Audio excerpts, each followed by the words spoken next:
Le Nouvel Esprit Public, Philippe Meyer, bonjour.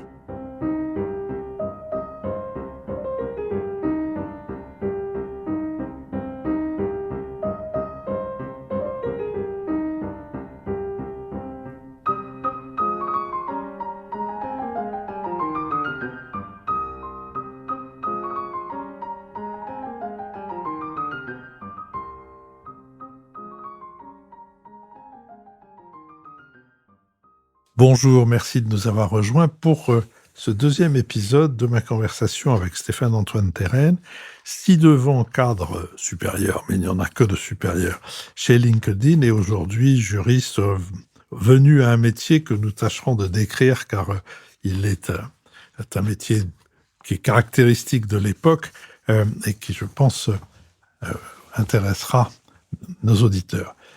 En essayant de décrire un peu ce qu'est LinkedIn et son fonctionnement, donc on a mis à jour le fait qu'il s'agit d'un réseau social qui concerne essentiellement, qui prend les gens par le biais de leur appartenance professionnelle ou universitaire, dans le cas il y a quand même beaucoup d'étudiants, qui est un réseau numériquement très important. Alors, on vous a dit 33 millions. En même temps, ces 33 millions, ils peuvent pas tous être des gens qui ont des responsabilités professionnelles, loin s'en faut. Donc, qu'est-ce que ceux qui n'ont pas de responsabilité cherchent sur ce réseau? On sait qu'il y a un aspect recherche d'emploi ou recherche de collaborateurs, mais est-ce qu'il y a d'autres indications qui nous permettent de savoir un peu ce qui fait non seulement s'inscrire, parce que c'est aussi une question qu'on pourrait se poser, et que je peux d'ailleurs vous poser, qui est pour 10 inscrits, combien de pratiquants? C'est comme dans la religion, combien de baptisés, combien de pratiquants occasionnels et combien de pratiquants réguliers? Oui, Philippe. Et d'ailleurs, ça me rappelle un des points que je voulais partager avec vous juste avant, qui est celui de l'intérêt en fait de LinkedIn pour ses membres qui s'y inscrivent. Donc ça tombe bien vu que c'est votre question. En substance, lorsque je recherche par exemple Philippe Meyer sur Google, hein, je fais une recherche. Il vous en sort 25. Voilà, il en sort 25. Mais généralement, le premier résultat qui va arriver sur Google est la page LinkedIn, le profil LinkedIn.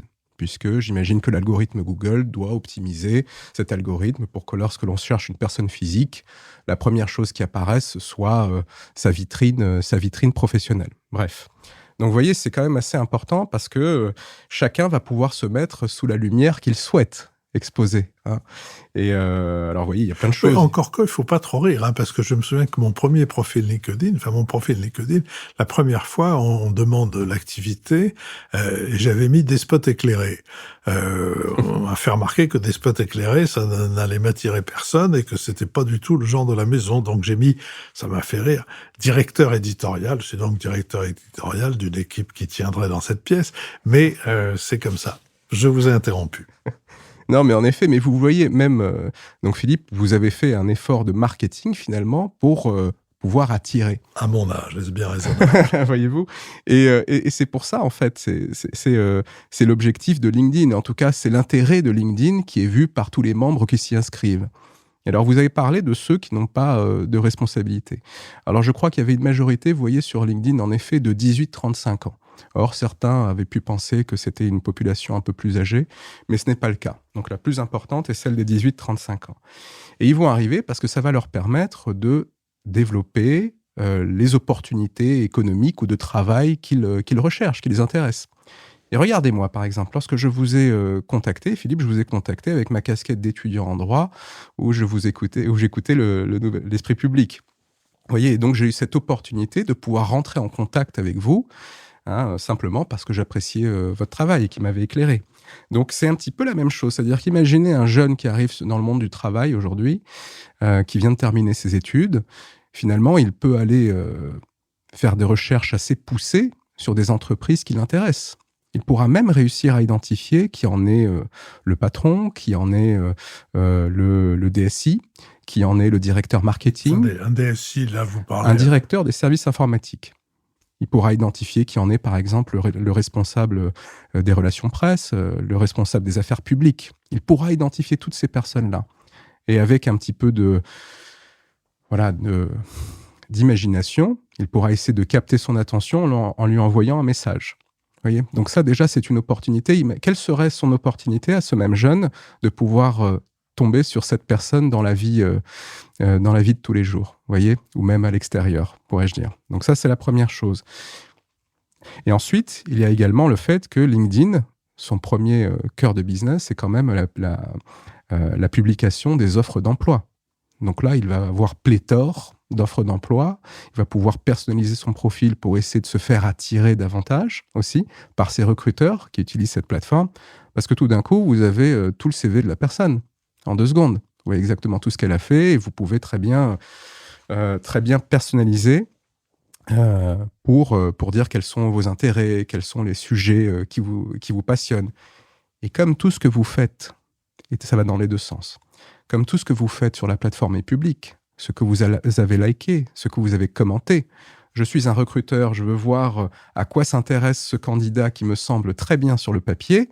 Je pourrais voir quels sont les posts qu'il like, qu'il aime, quels sont les profils qu'il va suivre, les profils de personnalité sur LinkedIn qu'il va suivre. Donc vous voyez, l'intérêt est gigantesque pour des personnes qui n'ont pas encore de responsabilité. Ils peuvent même aller voir, s'ils le souhaitent, quel est le type d'évolution des profils ou des postes qu'ils cherchent. Qu'est-ce que cette personne a fait avant d'y arriver? Donc vous voyez, une sorte de recherche déterministe qui peut arriver, en tout cas, pour ces personnes sans responsabilité. Alors encore. oui, je peux témoigner du fait que très régulièrement, le réseau LinkedIn me demande si je recrute.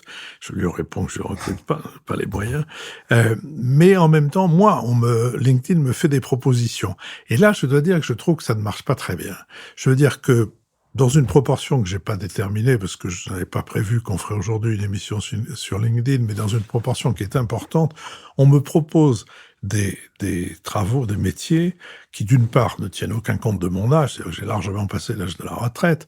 Vous me direz que je travaille au Nouvel Esprit Public, mais enfin, c'est pas exactement un métier. Et d'autre part, y compris d'ailleurs, on m'a encore récemment proposé un truc dans la fonction publique. La fonction publique, pour le coup, l'âge est absolument dirimant. On ne peut pas être embauché après 65 ans et je voudrais faire une confidence à nos auditrices et à nos auditeurs, mais j'ai dépassé 65 ans. Donc là, il y a quelque chose dont je me demande si ça n'est pas l'illustration d'un des défauts des réseaux sociaux, c'est-à-dire qu'on fait du chiffre. Quand à la fin, on peut dire, j'ai balancé tant de dizaines de milliers d'offres d'emploi à la personne qui a commandé la recherche d'emploi, mais sur cette dizaine de milliers d'offres d'emploi, je me demande quel est le pourcentage des offres qui sont pertinentes par rapport au destinataire. Oui, alors je pourrais pas vous répondre avec des chiffres précis sur cette question, comme sur celle aussi que vous avez posée sur 10 inscrits, combien de pratiquants, n'est-ce pas? C'est des chiffres qui ne sont pas communiqués.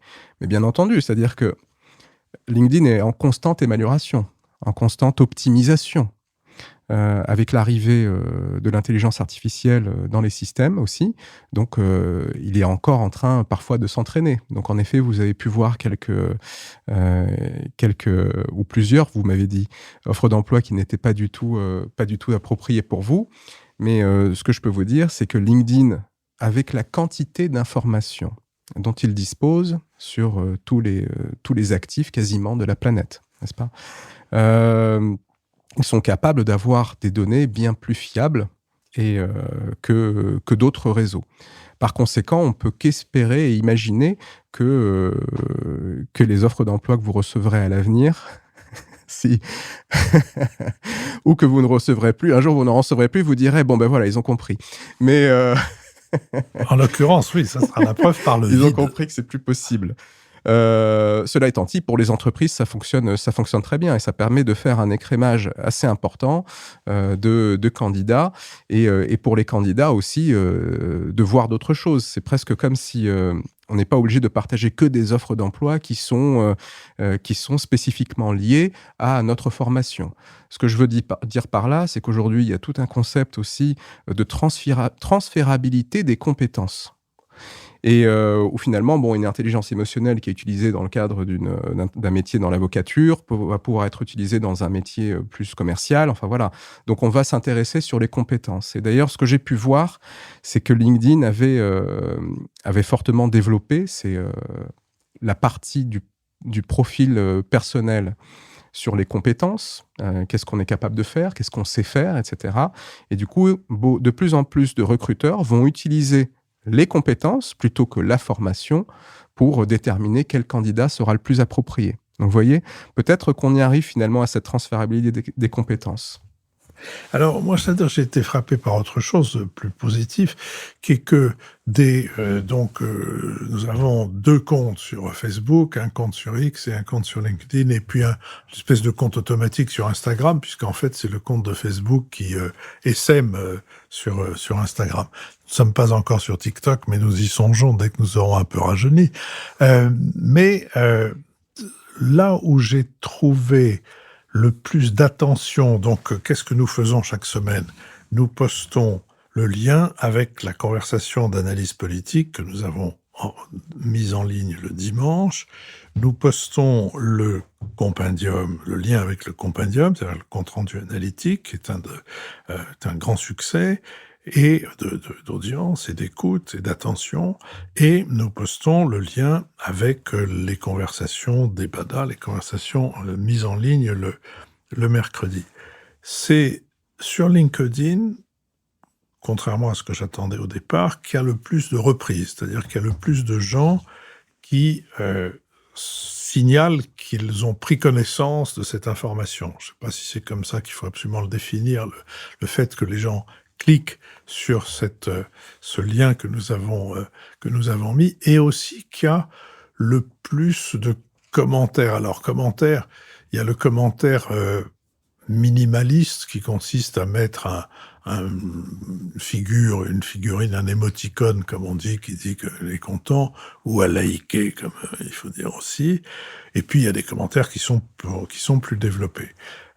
Mais je pense que par rapport aux ambitions de base de LinkedIn, qui étaient donc des ambitions à l'intérieur d'un monde du business, d'un monde des affaires, je pense que je peux dire que j'ai été surpris par l'intérêt pour les contenus qui n'ont rien à voir avec le monde des affaires, comme vous savez, que nous diffusons.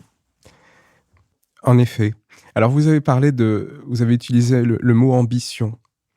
Et donc, la question, c'est quelle est l'ambition d'un membre sur LinkedIn? Pourquoi il y va? Donc, on a dit tout à l'heure, c'était sa vitrine.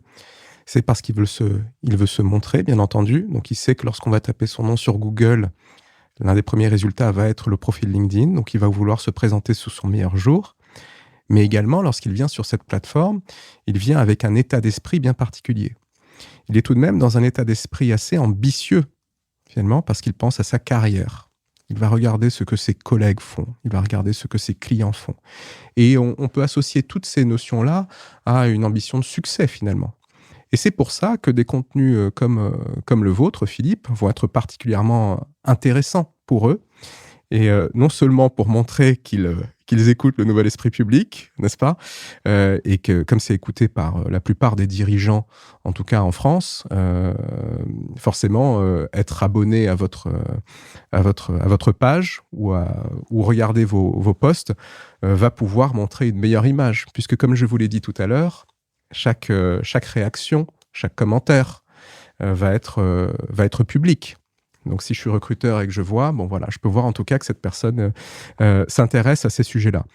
Et de manière plus générale, même si les sujets ne sont pas forcément liés à des sujets d'affaires, ce sont même des sujets politiques pour la plupart du temps, et qui vont éclairer finalement ce qui se passe dans le monde des affaires. Donc, c'est très important. On peut pas faire une séparation entre les deux mondes. puisque chacun, même dans le monde des affaires, va opérer sur un marché, lequel marché est dépendant des directions politiques qui peuvent être données. Donc c'est pour ça que vous voyez votre contenu, en tout cas, moi il m'a intéressé pour ces raisons-là. Voilà, lorsque j'étais chez The Economist aussi, c'était la même raison, c'est-à-dire vous aviez toujours une partie politique et une partie business. Et on commençait d'abord par la partie politique, en tout cas dans ce magazine. Oui, mais il y a autre chose aussi qui est frappante, c'est, comme vous savez, chacune de nos émissions du dimanche se termine par des brèves, au cours de laquelle les 5 participants, c'est-à-dire en me comptant, recommandent un livre, une exposition, un disque, un événement, etc. Qui sont également, la plupart du temps, que nous remettons sur LinkedIn, et qui font partie des choses qui sont très reprises par le public de LinkedIn. Bref, je me demande, au cours disons depuis la période du Covid et du confinement, je me demande si LinkedIn a cherché à savoir, et si oui, quelle a été la réponse, comment sa propre clientèle a évolué et comment la recherche de cette propre clientèle a évolué, mais je vous vois impatient de répondre. Eh bien, cependant, nos auditeurs et moi-même et vous-même attendrons le prochain épisode pour avoir une réponse à cette question.